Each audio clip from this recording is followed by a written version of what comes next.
কিরে বন্ধু, পিকনিকে যাওয়ার কথা, পিকনিকে গেলি না, কারণ কি? আরে বন্ধু, আমার কাছে তো টাকা পয়সা নাই, কিভাবে যাবো বল? আরে বেটা, টাকা পয়সা লাগলে আমারও কইতি, আমি তোরে লাগলে টাকা দিতাম। তারপর তুই গেলি না, সমস্যা কি? কি হয়েছিল তোর?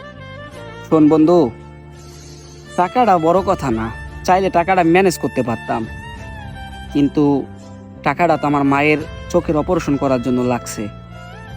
আমার কাছে ওইরকম কোনো টাকা ছিল না, যেই টাকা ছিল ওই টাকা দিয়া আমার মায়ের চোখের অপারেশনটা করছি। আরে বন্ধু, তুই কি বলস? তোর এত বড় বিপদ গেল, তুই আমারে বলবি না? আমি তোরে টাকা দিয়ে হেল্প করতাম।